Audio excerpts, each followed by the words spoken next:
Hey there poetry pals, welcome back to another video. This week I am telling you how to write a sestina. Sestina?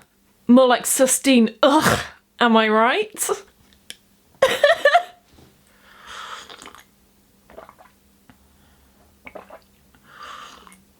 Hey Josie, yes? Haven't quite a few people requested this? Ugh, yes. So why haven't you done this before now? Because sestinas are really hard and I had no idea where to start. So why now? Well, I don't have anything better to do I? It's not like I can leave the house and I don't have a wedding to plan anymore, so I might as well get a rush from doing something that scares me. Sestinas scare you? Yeah, wow. In my opinion, sestinas stuck and they're really hard to write. They're repetitive and restrictive. They are literally what lockdown would be if lockdown was a poem. In this video, I will explain what makes a sestina and share some useful writing tips and techniques with you. I will also utilise these own techniques writing my own sestina, which I will read you at the end of this video.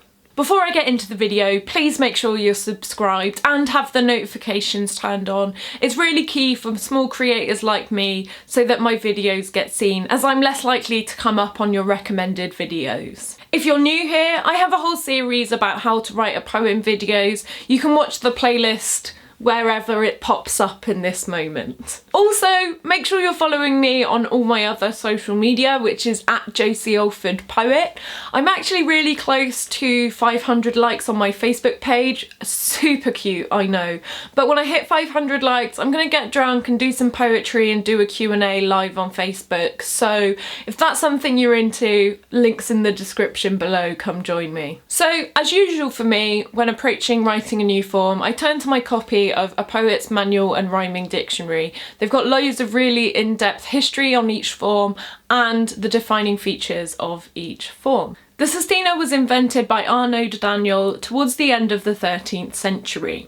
It was admired and used by Dante and Petrarch in Italy, but didn't come across into France and England until the 19th century. Sestinas are composed of 6 stanzas of 6 lines in blank verse. Blank verse consists of unrhymed 5-stress lines, properly in iambic pentameter, followed by a 3-line envoi. An envoi means a shorter stanza at the end of a poem, usually in a ballad. Instead of rhyme, sestina uses word repetition. The final word of each line is repeated in a different order in the following stanzas. So that means sestina is an unrhymed form.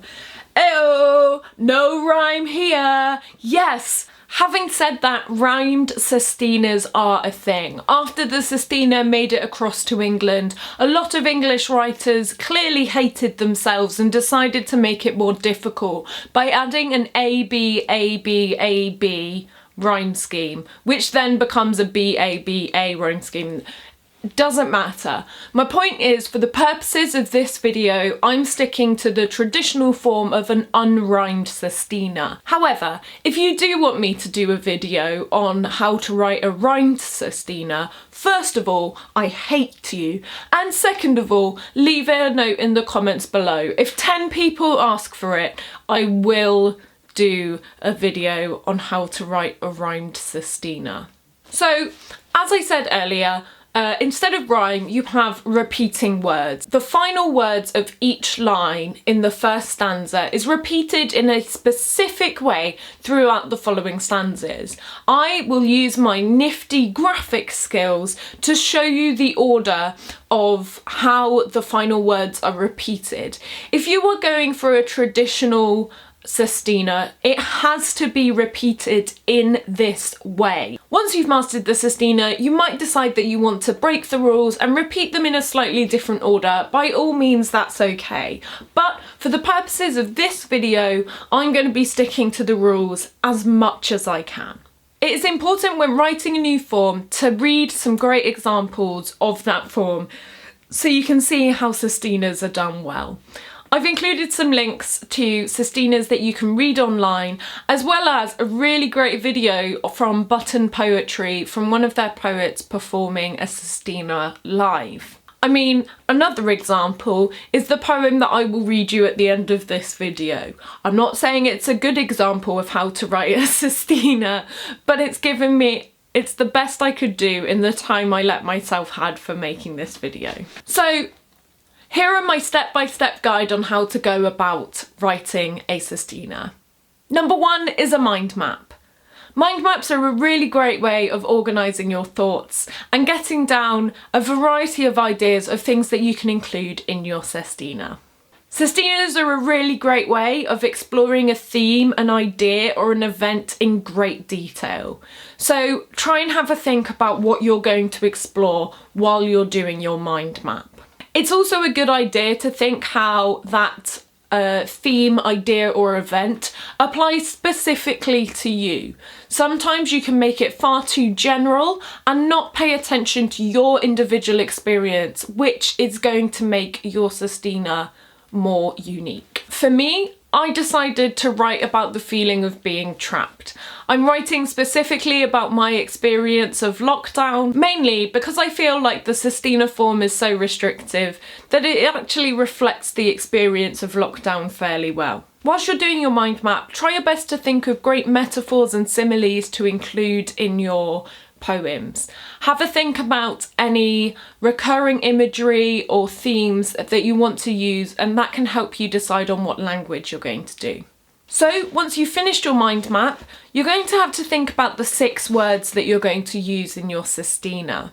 These words should be flexible and be able to be reinterpreted in several ways. You do actually end up using each word 7 times within the poem. Nouns and verbs work great, but you might struggle with adjectives, as it's quite difficult to reinterpret adjectives. That's something to bear in mind. When I was researching how to write this poem, I actually used the website WikiHow. They've actually got a really great article on how to write a Sestina. Now they suggest going for writing your verses first. However, my suggestion is that you actually start with the Envoi, which is the 3-line stanza at the end of the poem. This is when you have all 6 words included in just 3 lines. It's your dramatic ending, it's your summing up of your points of your poem, it's your conclusion. So you should make that as powerful as possible. Not to mention, if you start writing in a specific way, that affects the order you can use the words in your Envoi.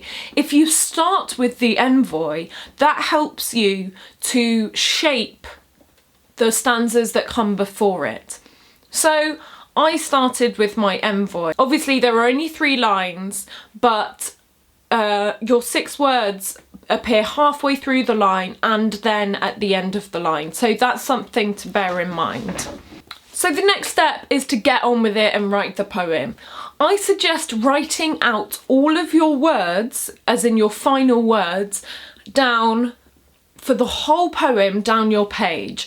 This is how I started. It actually works kind of like a golden shovel if you think about this.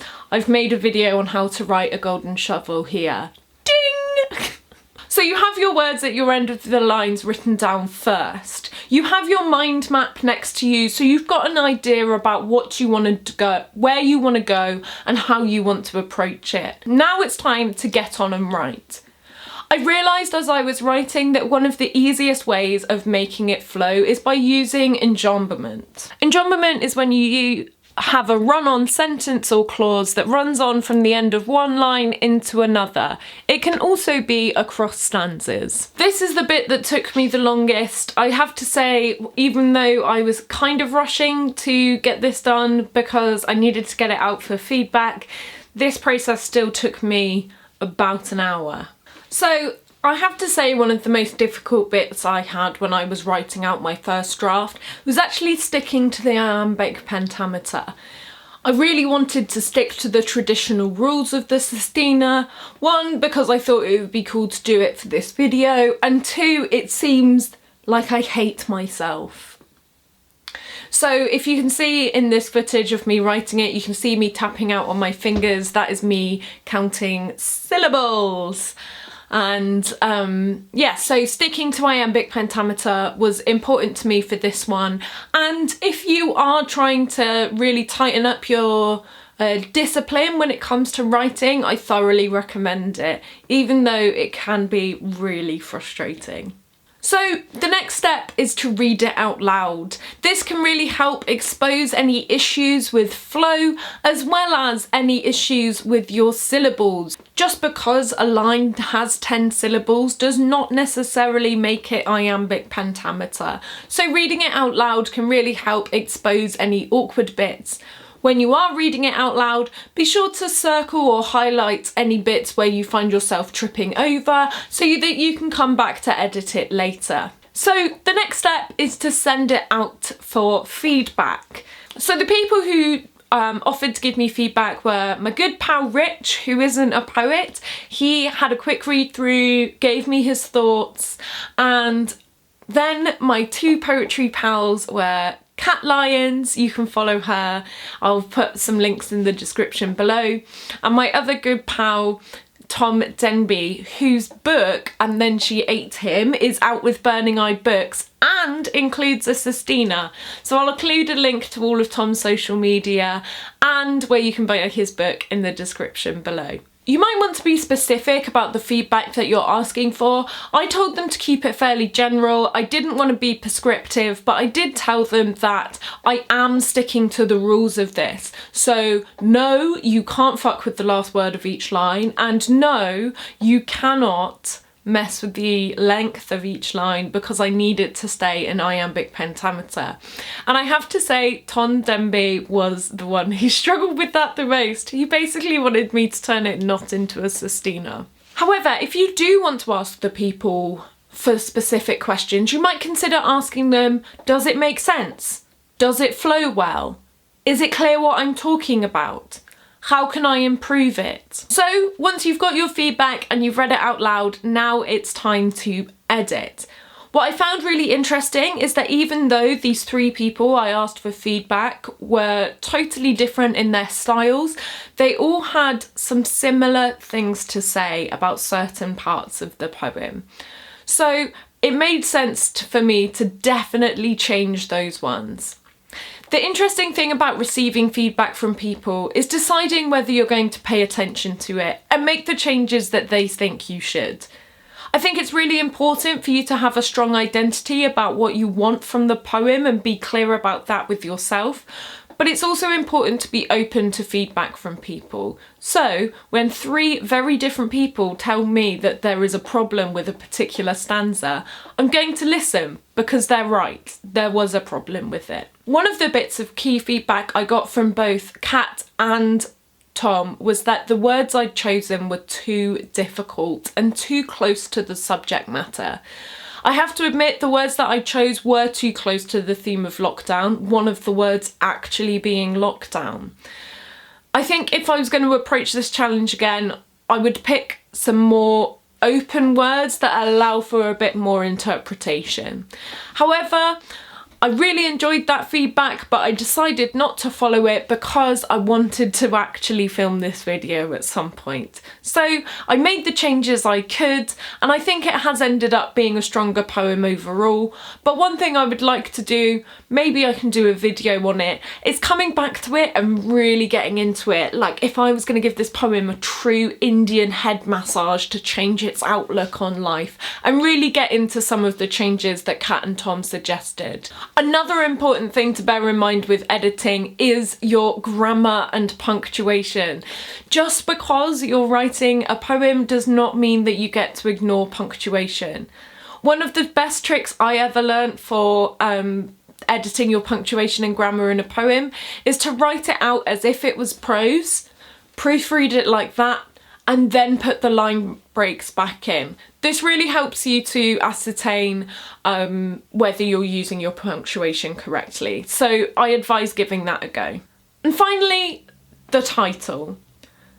For me, the title often comes after I have written the poem. I knew that I wanted to make a point about Sestina in lockdown and stuff like that. I'm also not a big fan of one-word titles. The title that I have chosen for my Sestina is If Lockdown Were a Poem, It Would Be a Sestina. I do think it's really important to pick a good title for your poem as well, to give the reader an idea of what they're gonna get, and also maybe they're reading it in a magazine or they're trying to watch it on a YouTube video and you want it to be something that people are going to click on or pick up and read or listen to. So if you followed all your steps, you should have a Sestina. And now I'm going to share mine with you.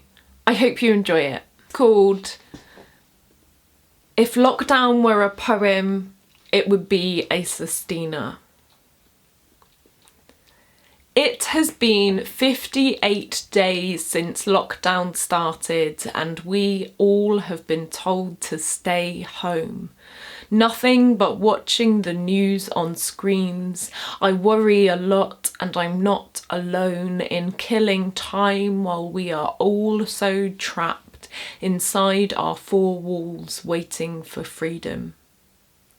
I try to find ambition and freedom in this stolen time given by lockdown, to be and do and try not to feel trapped under pressure to generate and stay productive, so I shut myself alone with my constantly blank computer screen. Some days we gather in front of our screens, hold memories of times we took freedom for granted. It helps to be less alone, to remember a time before lockdown, reminding each other that we must stay strong until we are no longer trapped. When I can hold you close and we can be trapped in tight spaces again, no need for screens in beer and bug-filled gardens, we can stay as long as we want. Not taken freedom for granted. We will look back at lockdown grateful that we are no longer alone. All calls end. It is hard to be alone again with my thoughts when panic has trapped my brain in a prison riot lockdown. Only watching life through a screen, repeatedly reaching for the freedom outside. I hope this won't be a long stay. Instead of home, we are now told to stay alert. 2 meters apart, not alone now. Ask, but what is the cost of freedom when we could make each other sick? We're trapped between a park and a hard place, with screens saying one thing and meaning another lockdown. I wish we could all stay home, preferring trapped and alive and alone and united by screens, finding freedom where we can in lockdown. So there you have it. Thank you so much for watching this week's video. I hope you found it useful. Please give it a like, comment and share it, especially if you wrote a poem as a result of this video. If you do share that poem online anywhere, please link it in the comments. I definitely want to have a read of it. Also, if you have a poem that you want to learn how to write and you'd like me to make a video on it, by all means comment down below and I will get to work. Don't forget to subscribe and turn notifications on. It really helps small creators like me get seen. And a massive thank you to my, 330 subscribers. Thanks so much for watching, guys. I'll see you all next week. Bye!